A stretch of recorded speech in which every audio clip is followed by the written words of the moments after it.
Hello, and welcome to episode 2 of Mike's Comic Shop Roadshow, King's Comics in Nottingham.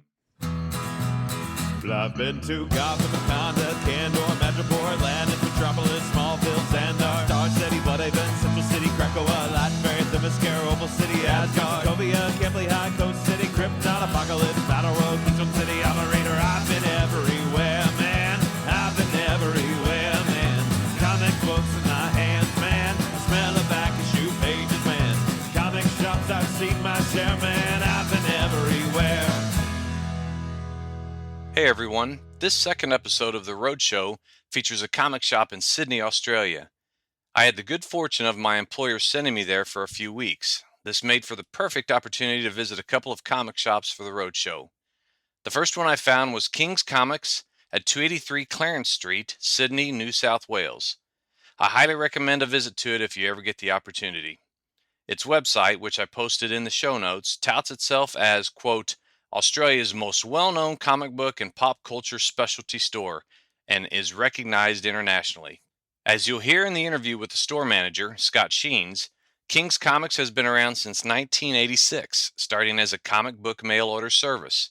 It has also been the recipient of the Will Eisner Spirit of Comics Retailer Award, presented at Comic-Con International in San Diego in 1996, as well as 5 International Diamond Best Practices in Comic Retailing Awards, and 3-time winners of Australia's own Ledger Awards as Retail Outlet of the Year. I was at this shop a few years ago on my last trip there, but they have changed locations, and as you will hear in the interview, it is a much bigger and well-designed shop. I will also post some photos I took while I was there. So on to the King's Comics interview.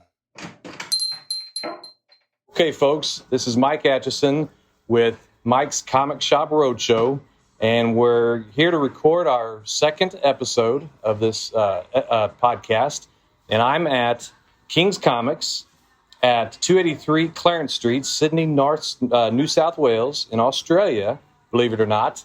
We came a long way, or I came a long way from the United States to be able to do this recording, so I wanted to introduce the store manager, Scott Sheens.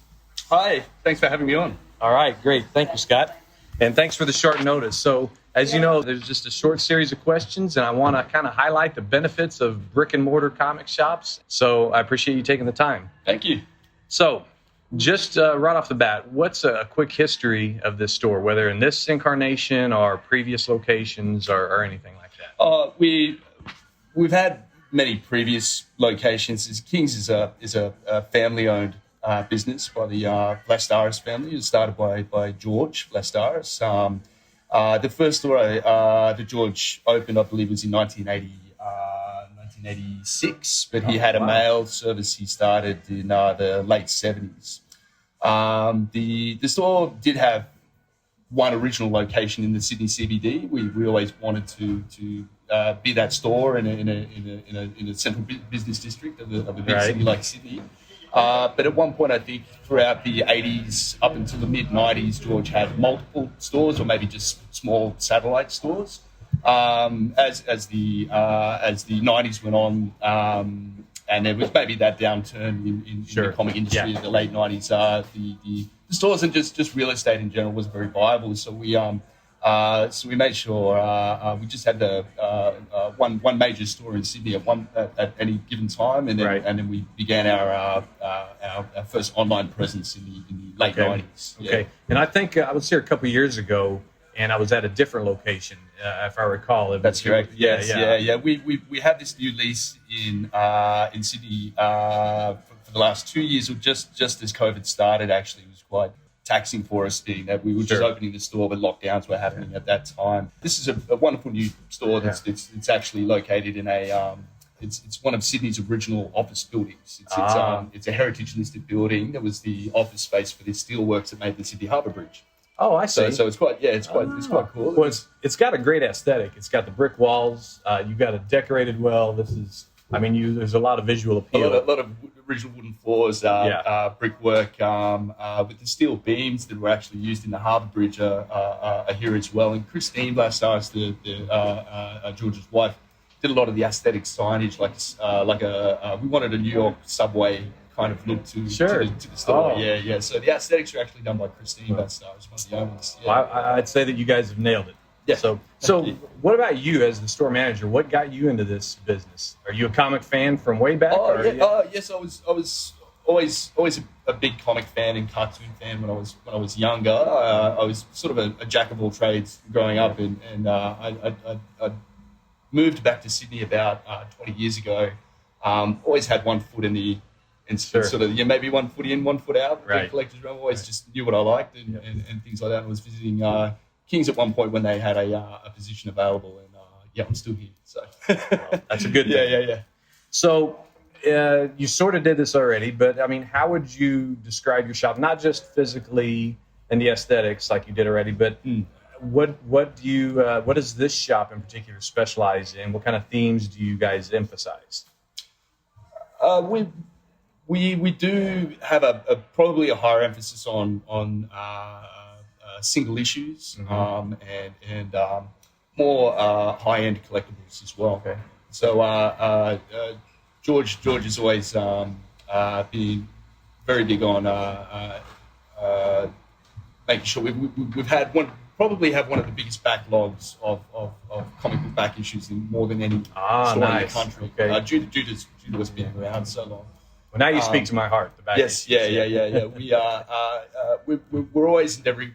We always endeavor to be one of the more as progressive as we can to, and as welcoming as we can to everybody at every level of collecting comics. So whether you're a very seasoned veteran with it or you're someone very new, we always wanted the store to be look new and clean and tidy and very accessible to everyone. So it's I would say mostly single issues more than say merchandise or other things that you see creep into gaming or posters or different shops have different themes or emphases, but it is. This is great. Our shipments always encompass like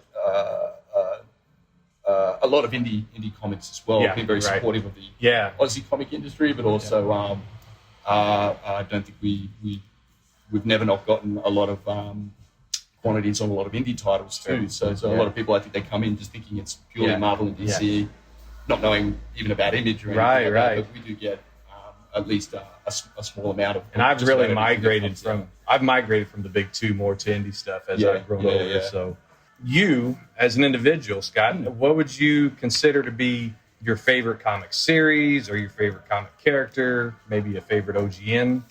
I was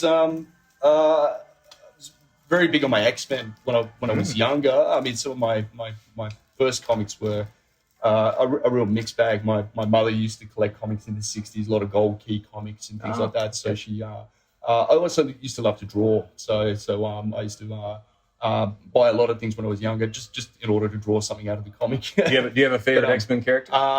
Wolverine is my favorite character. I'm a big Spider-Man fan too. So one of my most treasured graphic novels, I think, is Eric Larson's Revenge of the Sinister Six. Oh, so it's it's a pretty random run, but it was just something that I had. It was one of my first trades I ever got when they first started doing some early trade prints in the 90s, and it's just still my favorite book. So. Outstanding. Yeah.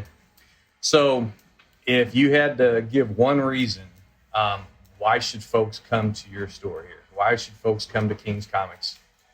I would like to say customer service and the staff is what I really prioritize here too. We have everybody that's work here is very passionate about the industry, about comics. We love to be able to help people get into it. It's not that judging environment. That's that welcoming environment where we can get you into the medium and guide people too. It's a tricky thing. A lot of people needs that little bit of guidance when they approach the medium of periodicals or maybe just getting an original graphic novel is a better thing. But we really just want people to get into comic books and that medium of comics. So that's good because I think we've all experienced that sort of off-putting feeling of comic elitism or snobbery. If you don't know everything about it, then people kind of but having open arms and a welcoming attitude. That's really great. We're all, to a degree, all brick and mortar stores, but I mean, maybe more so in the States. There's a higher population, there's a bigger density of people, so you can open a smaller store. Maybe it is just a niche little shop. You'll go to some, which I have been in the States in previous years, and found that maybe you just do want to open a small store, and they have a slight elitism to them. We don't want the little boys clubs of the 90s or anything like that. But it's I like to hire and focus on the staff being knowledgeable and welcoming to everybody. Gotcha. Well, since I am so far away from my usual stomping grounds, this question has more meaning, I think, than usual. What titles or publishers or creators are popular in this area? Who's your most popular, like I said, publishers, creators, titles? Oh, I would say we even budgetary wise, we start with the big two. We start with Marvel and DC, and really our customer base has been on par with both. I think Image would be the next one along. Creators, it's always been a bit of a mix of who's trending, really, with creators. I wouldn't say there's something springs to mind that's definitively, it's always your usual suspects when it comes to those sorts of things. But we do have some local creators that are very popular, like Nicholas Scott, who's an artist that lives in Sydney. He's worked predominantly with DC, and then we have Tom Taylor in Melbourne. It's a fantastic writer. We've got David Hazan as well. You just read my mind, because that segues straight into my next question. And it's like, first, do you hold special events here? It's a two-part question. Do you hold any special events, or do you ever host creators? Do creators, have they ever had an opportunity like the ones that you? I mean, Nicole Scott and Tom Taylor, they're household names in the U.S. as well. Yes, actually, we've been fortunate to be able to host both of them since we've opened this new store in the last 2 years. In previous years, many times to what we're able to fit into just our store, but we've always managed to do signings and host Free Comic Book Day each year. We would sometimes have a panel of these guests to do a signing as well.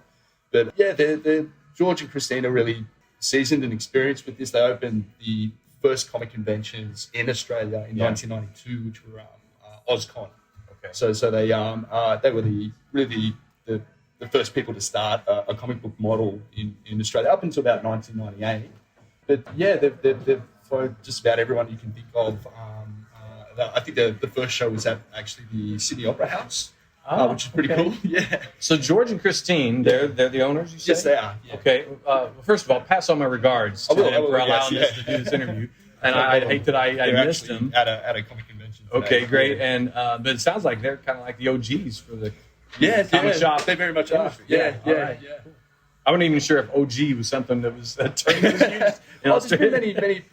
A lot of our major cities, you'd be surprised, do have some pretty long running brick and mortar stores. But I think it's pretty impressive that George and Chris started their first conventions and won a lot of awards. George won a Spirit of Comics, an Eisner Award in 1996. Is that was presented to him at San Diego Comic Con. So that was sort of like an Eisner, like a retailer orientated Eisner Award, which is pretty awesome. We've won about 5 or 6 Diamond Retailer Awards as well for various things like our newsletter, our loyalty club, and our layout of our store and things like that. I think now I didn't realize it at first, but maybe I'm playing ball out of my league here. I didn't realize all of these things. It's we're again getting back to the staff. We're all very proud of how the shop is laid out and how easy it is to find everything.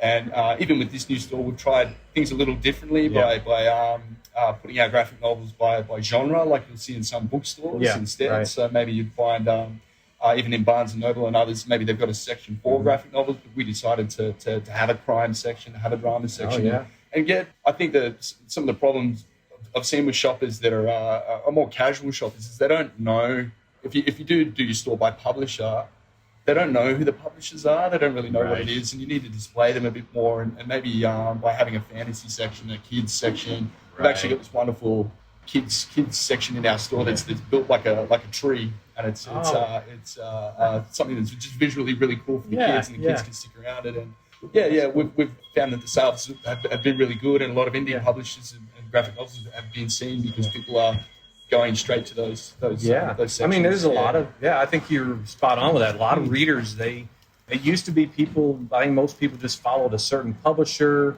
or a certain brand, but a lot of people really follow creators now. Yeah. And they follow genres too. If I had more space, there'd be so many more sections I would do. Maybe creator, an Aussie one, other different genres and things like that. Okay. And I think with the superhero stuff, they know what they want. They know the story, they know the character that they want, and they go straight to it. Yeah. But, our new layout has been really, really great. Yeah.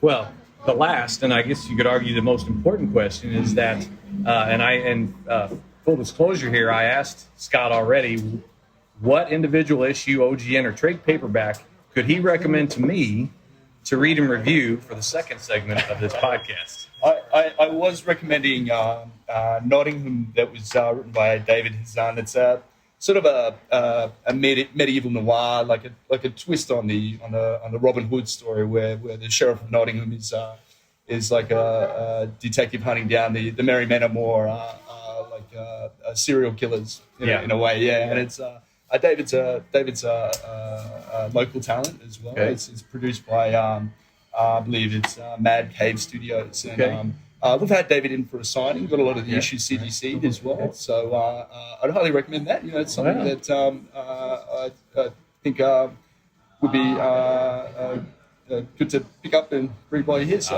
I think it's right up my alley. So it's like you were in my head, man. Yeah. So again, this is King's Comics, probably one of the premier comic shops in Australia, especially in the Sydney, Greater Sydney, New South Wales area. It is. We've found a lot of stores have shut down. Like Sydney is a big city. We have a lot of outer suburbs and boroughs and things. But prior to COVID, I believe really like leases have been and just the cost of living has gone up. We actually lost 2 to 3 comic stores over the last 7 or 8 years, just due to different reasons. So we're only one of 2 kind of long-standing comic shops in all of Sydney, which is a shame. But we do attend all the different comic conventions around Sydney. We have a pretty progressive online store and subscription system. You've got a strong presence in the industry, in the area, in the country. We ship all over.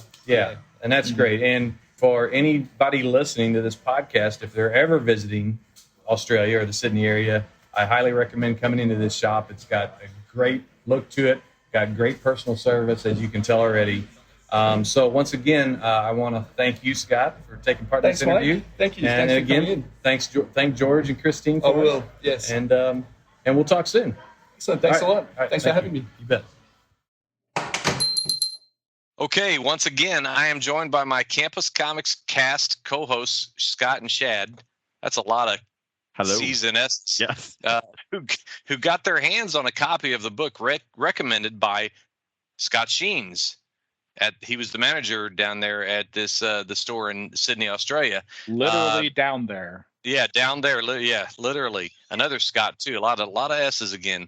So Nottingham is the book Scott and Shad got a hold of so that they could help me review this story. So as they say down under, how you going, mate? I don't know if you guys have ever heard them say that. No. They don't say how's it going. They say how you going. And I remember I used to work with a guy from Australia, and I was always like, "You mean how's it going?" No. So yeah, again, just culture adjustment being down there, even though it was very minor. So a quick rundown of this book. Nottingham is published by Mad Cave Studios and is written by David Hazan, which is a local for Australia, with art by Shane Connery-Volk and colors provided by Luca Romana. Letters are provided by Jomet Gill. My only request of Scott Sheens, he was the manager there at King's Comics, was that he would recommend a book by a homegrown Australian creator, and it came through because, like I said, David Hazan is based in Melbourne, Australia. Hazan and Volk are both somewhat newcomers to the comics industry. And I say somewhat, but I think Hazan's like literally, this is his first major work. But they've already made their mark. This book has really had some good critical reviews. Like I said, Nottingham is their first full-length comic work and has been a surprise hit, shattering Mad Cave Studios' previous sales records and earning multiple printings. It's also worth noting that the artist Shane Connery-Volk is the lead singer and songwriter for a Canadian rock band called One Bad Son. So there you go, Shad. Okay, I'll have to check them out. Yep, yeah. A reminder, there will be full spoilers. So if you'd like to read along with us, please read it yourself first and then come back and listen. Let's jump right in. Well, one thing I will say, actually, I'm going to interrupt you here real quick, because in the last previews catalog, we didn't actually talk about it, but there was a solicit for a comic that is a in between, like leading. I can't remember if it was leading into volume 3 of Nottingham or after volume 3 of Nottingham. So we're reading the first volumes. This has already had 2 more volumes and future plans. So this series is still going on, and it's been going on for a while now. So. That's a good point. And there's also the spinoff called Nottingham Tales. Yeah. So Nottingham was originally published in 5 individual issues from 2021 from Mad Cave Studios. The softcover that I purchased from King's Comics is the first printing of a trade paperback titled Nottingham, Volume 1, Death and Taxes, and collects the first 5 issues of the series, totaling 152 pages. The title continued publication through issue 10. And I know, Scott, you just mentioned that it's had subsequent volumes. So I know that the second trade has issues 6 through 10. Now, this is just me looking online and seeing if I could find, what else is out there right now. So a quick solicit summary. In this twisted medieval noir, the sheriff of Nottingham hunts a serial killer with a penchant for tax collectors. The sheriff's investigation makes him the target of England's most nefarious power brokers. That's to say nothing of the merry men, terrorists lurking among the trees of Sherwood, led by an enigma known only as Hood. So that's the solicit summary. And that leads us to our synopsis part 1, which is essentially issue 1 of the series. And Scott will take it from there. So we have grisly masked killers are running amok through England, murdering tax collectors in the name of King Richard the Lionheart while he is away on the Third Crusade. They call themselves Merry Men, but they're not the ones we know. The Merry Men are an equal opportunity group, killing not just tax collectors, but traitors, fornicators, and infidels as well. In a flip of the script, Everard Blackthorne is the sheriff of Nottingham and the good guy in this version of the Robin Hood folklore. He is hunting down the killers and investigating the crime scenes. The first crime scene is that of a murdered tax collector, which leads the sheriff to the manor of Lady Marian and Lord Guy Gisborne. It is there we get our first glimpse of Sir Robert of Locksley, a.k.a. Robin Hood.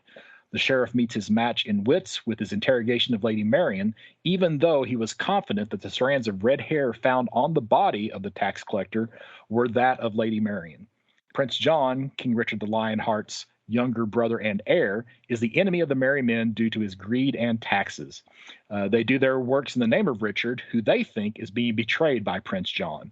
Foiled by Marian, the sheriff and his right-hand man, Captain Alan Dale, go after every red-haired man in the Shire, finally coming across the culprit, Will Scarlet, a card-carrying merry man. Although brutally interrogated by the sheriff, Scarlet didn't give away the location of the merry men right away, but Hood is worried he will. One of the masked merry men, presumably Hood, breaks into the dungeon where he is held and bludgeons him to death. This issue also gives a little better insight into Hood and Marian's relationship. Yeah, I just wanted to say on my notes that this is obviously a very new take on the Robin Hood lore. It's certainly not your Disney Robin Hood. The sheriff is usually seen as the antagonist in typical Robin Hood stories, but not so here. Not only are their roles as protagonist and antagonist swapped, the point of view and the focus is on the sheriff of Nottingham. It really reminds me of how, I don't know if you guys ever read the book or seen the play Wicked, but it really changed the perspective of the Wicked Witch of the West and made her into more of a sympathetic character. I see that in this book here. You say them as flipped, though I kind of took it as there's no good guys, is the way that when I read it. It's like, this is a book full of bad guys, and you just have to decide whether which bad guy you're gonna root for. You're gonna root for the mass murdering Robin Hood, or you're gonna root for the really like horrible sheriff, and I still ended up rooting for the mass murder in the end. Spoilers.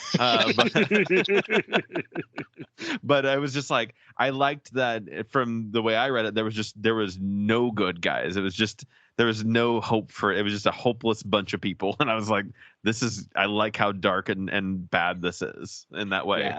Yeah, you hit the nail on the head. That's actually one of my comments, is that there's nobody to be on the side of in this book.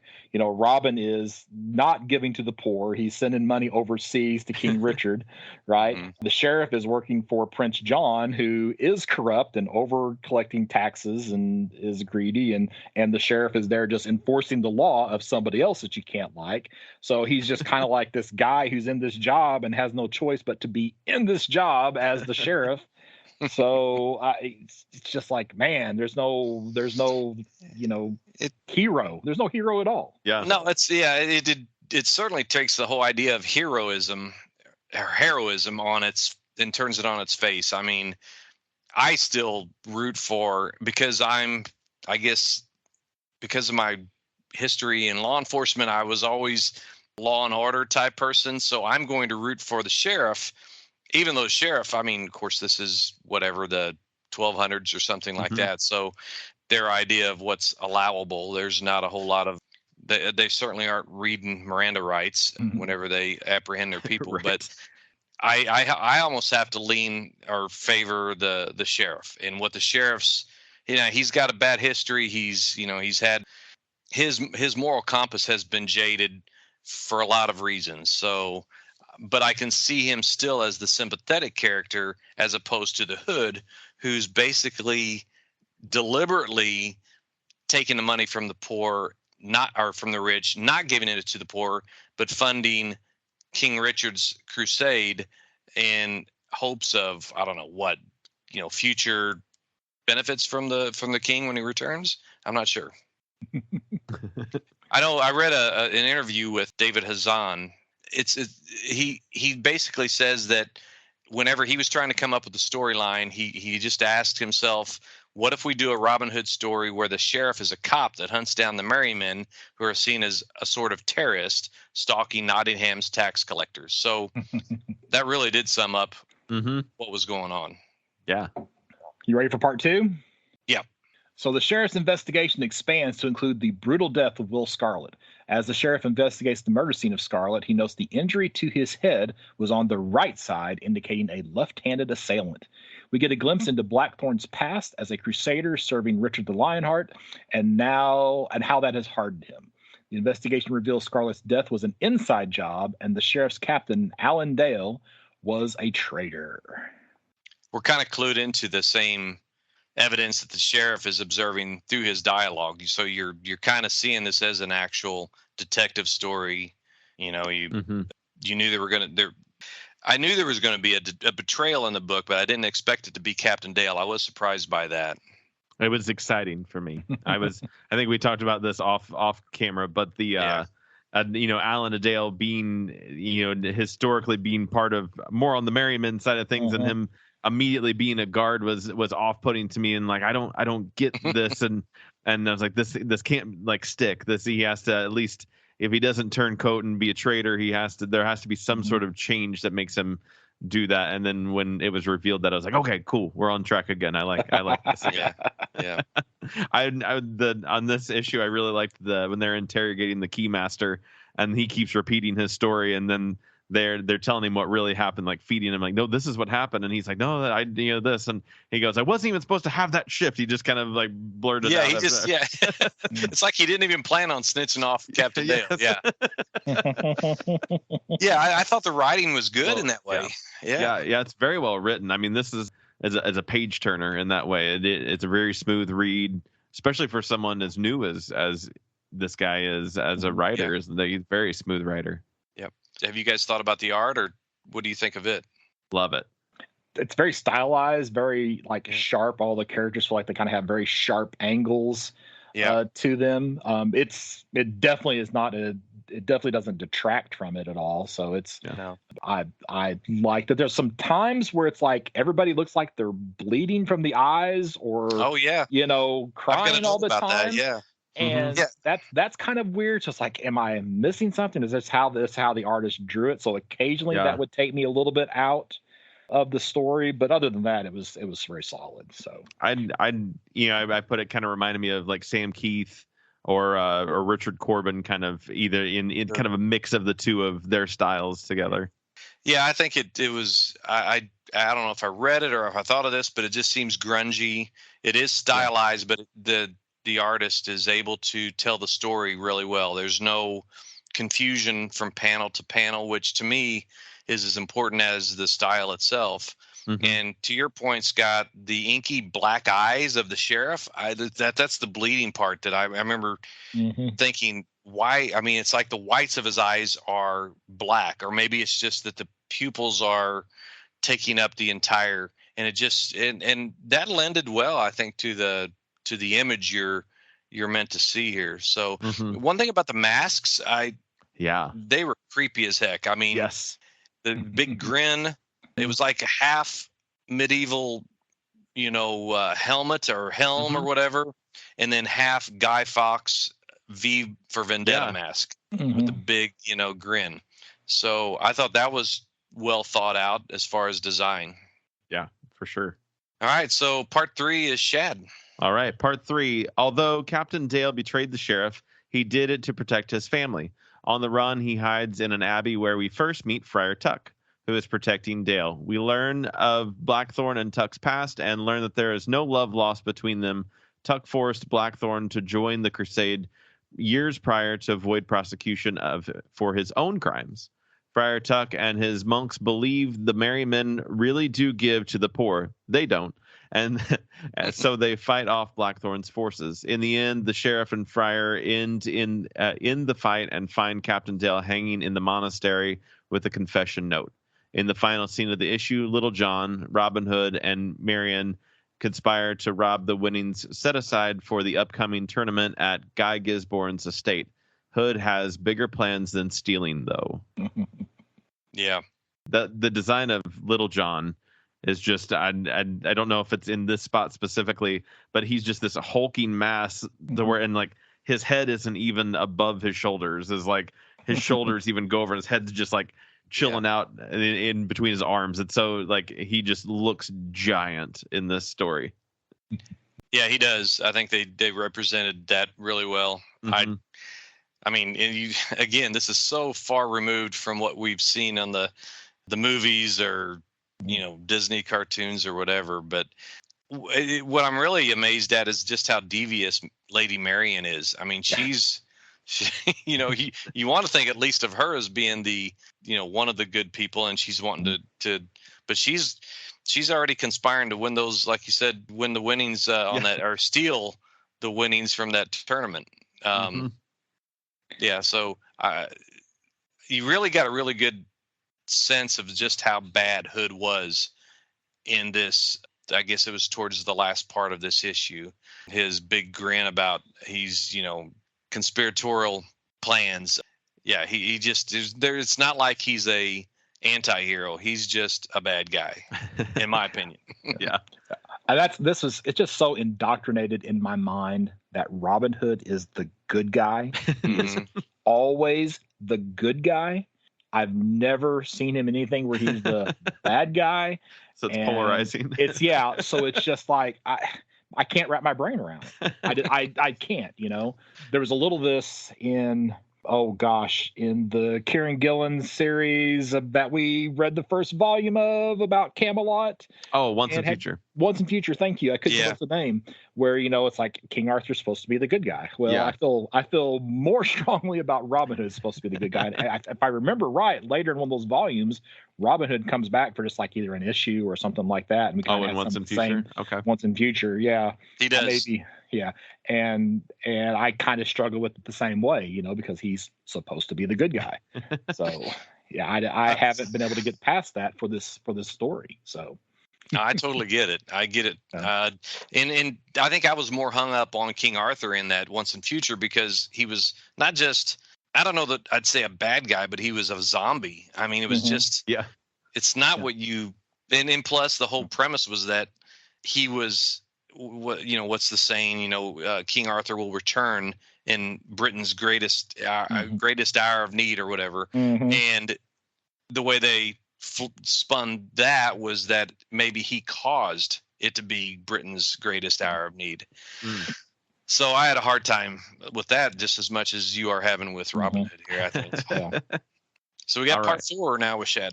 Part 4. The sheriff is concerned about the plan to lure out the merry men with the tournament prize, not knowing the number of foes they'd be up against once they are in the castle grounds.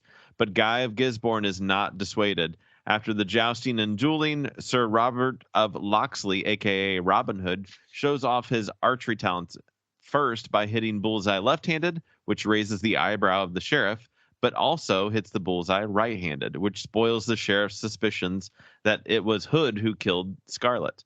As expected, the merry men, disguised in the audience, start their attack under the leadership of Little John. It quickly becomes apparent that they are not there for the prize, but to take over Nottingham itself.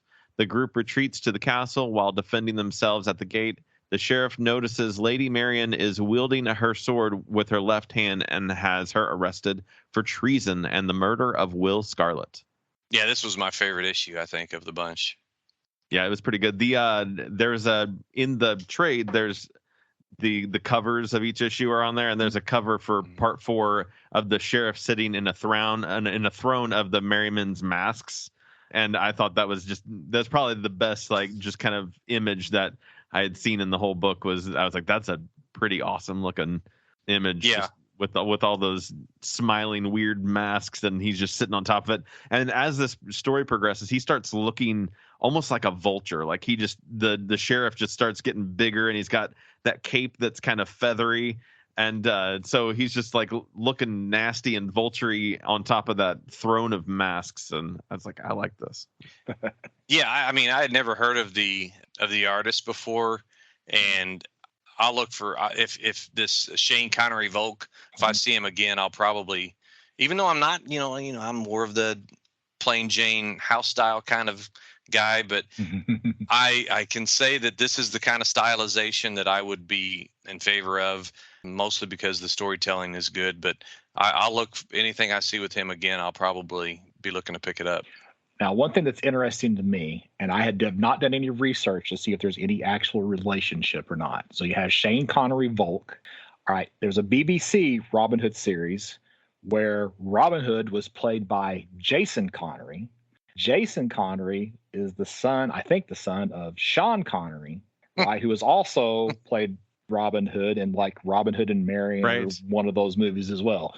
So you have to wonder, with him sticking Connery in his name, if he is or is not some distant relationship to Sean Connery or not. I didn't research that at all. I have no clue, but it's amazing that I assume he, has Connery there, where it's like it's David Hazen, but it's Shane Connery Volk, as opposed to just Shane Volk. So I would be interested to know the answer to that. And if I wasn't so lazy, then I probably would have looked it up. I thought the same thing. I mean, it just seems like more than just coincidence that the name Connery, and this is a British-based story. Yeah, I definitely thought that. Now, like I said, like you, I didn't research this artist / musician's history, but could be. I will tell you that he doesn't have a lot of credits under it's Nottingham, Tales from Nottingham, and then Grim Tales from the Cave, which is also a Mad Cave thing that came out last year. It was a one shot. So he's only done Mad Cave work at this point. Yeah, that's what I remember on my research, is that Hazan and him both, this is their big break, and man, they hit it well.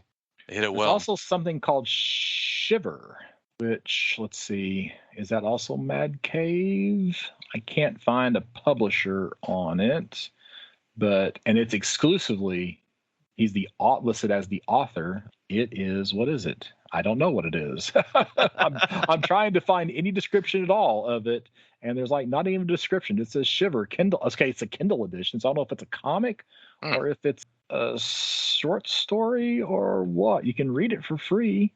It must be a book, because it is. Yeah, it must be not a comic. It must be a book. I know we're way off track now, but Shiver is also the name of a song by Shane Connery Volk. Well, maybe that's what it is. Okay, so but it's on Kindle Unlimited. So I don't know. Maybe he wrote a story to go along with it. Maybe. I don't know if you guys. Oh, sorry. Go ahead. I was just say usually they have like a look inside where you can see like the first page or something of it, but he doesn't have that. So yeah. Okay, go ahead. Sorry. Just one thing I liked about, of many things I liked about this issue, was this morality tale of the wolf and the shepherd, and it's kind of like the underlying moral. Like one of those fables, but it reminded me of the scorpion and the frog. You have to trust him because it's you have to.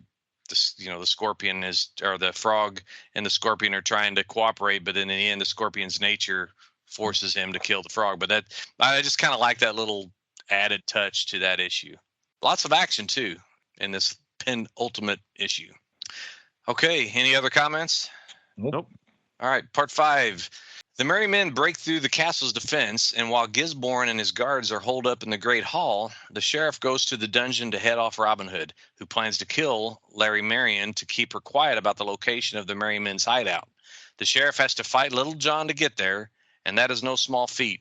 After getting past Little John, the sheriff faces off with the masked Robin Hood. In the process, Robin Hood's mask breaks, and the sheriff learns Robin Hood's real identity is Sir Robert of Locksley.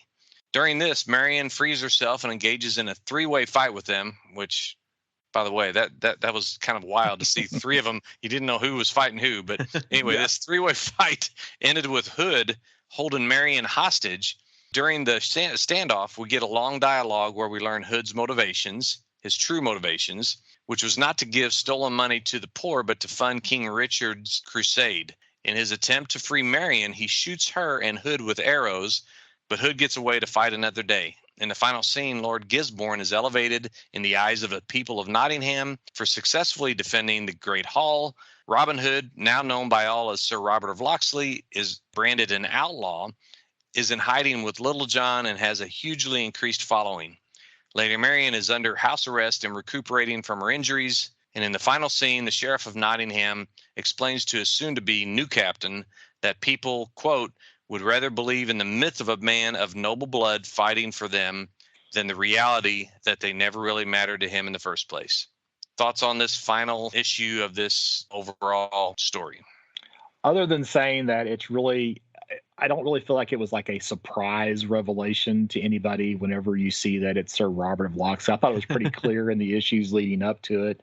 I guess it was just a surprise to the sheriff, but the reader knows, everybody else knows who's going on. So maybe that just didn't quite have the impact that it could have had if there wasn't such a storied history with this character, or if they didn't surprise it's somebody else or something like that.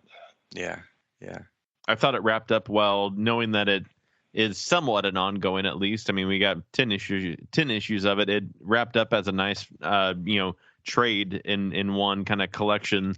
And then when I went out to go, is there more besides the tales that I know is currently being solicited? I was like, oh no, there's a volume 2. And so I thought that it was just like the rest of the writing, that was wrapped up nicely enough to give you a full story in 5 issues. But then also you're surprised and excited to know that there's more if you want it.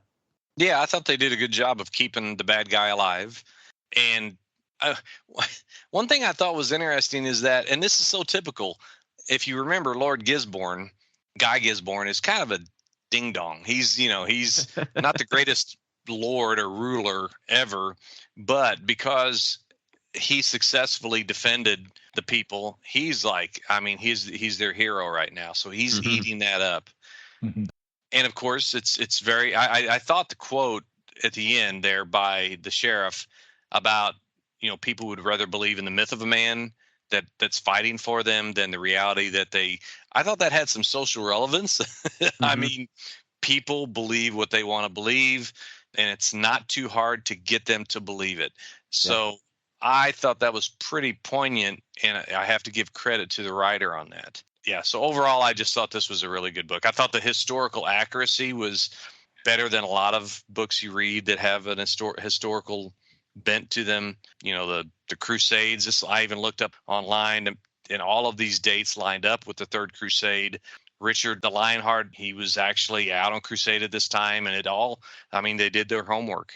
It was in Prince John from, when we grew up watching these movies, and and Disney shows about Robin Hood, we thought of Prince John as being sort of a one-dimensional character. I hope in this next volume that we actually see Prince John and maybe see just how morally ambiguous he is as a character. Is he really doing it for the good of the country, or is he doing it for the good of himself? Whatever they're, as far as especially with the trying to turn what we've known as the bad guys into gooder guys, better guys. It'll be interesting to see what they do with Prince John, and do they try to make him a squeaky clean an actual good guy, and try to spin that a little bit differently too. Yeah. All right, Scott, did you have any final thoughts on it? I was just going to mention that other series, I think you maybe said this, but it's Tales from Nottingham. Yeah. And it's on its 3rd issue, and the solicit that says that it will lead directly into the climatic events of Nottingham Volume 3. Oh, okay. Yeah. Now, that book is also not by the creative team on the Nottingham proper book. So it's a different creative team. Right, I did see that. Tales from Nottingham. Yep. All right. Ratings. All right, I'll go first because I'm probably going to be the low man again. Again, it's too entrenched in my mind to see Robin Hood as the bad guy. So it's not like it's something I don't know that I'll read the 2nd volume. So I'm at a fine 6.0, and that's I'm almost like I'm being generous at that grade. So I probably actually want to go a little lower than that, but yeah, I'll just say fine 6.0. That's fair. Chad?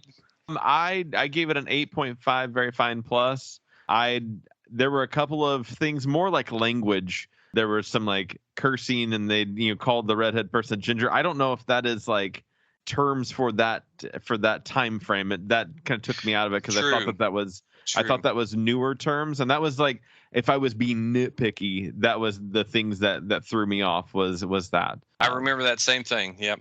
I wrote it down as like the first thing that took me out of it, and then it ended up being the only thing that took me out of it. So it's like, well, if there's one thing in 5 issues that took me out, that's not too bad. But no, I love this, and my volume 2 is in my list of when I go to different comic shops, I like to have some trades that I'm looking for, and so if I see volume 2 out and about, I'm definitely picking it up. Yeah, I think we got lucky, at least in my perspective. This was I don't know in this, as we go on, if we'll get stories that are as good as what this one was, but I'm giving it an 8.5 as well. Very fine plus. I thought it's got all the elements of things that I like in a non-superhero story. It's got some historical relevance. It's fairly accurate. It's not cookie cutter type stuff, and they took some chances, and it paid off. So 8.5 is at the very least. I just don't think I could go touch on that near mint side. This is not something I'd give the near mint. I think there's some proving to be done in, if this is a storyline or if these creators can repeat their success in the future. Yeah. All right. So first, I want to thank you two, Scott and Shad, for helping me out. And I want to give thanks to King's Comics and the store manager, Scott Sheeds, and to the owners, George and Christine Vlastaras. It's Vlastaras. So doing my best to pronounce that, but really gracious folks to let me do the interview there. And again, it's a lot of fun when you got a group together, and we do this a lot on our podcast proper of Campus Comics Cast, but doing it with a specific mission and theme, I think is even fun in its own way. So anyway, Scott, you want to give your contact information?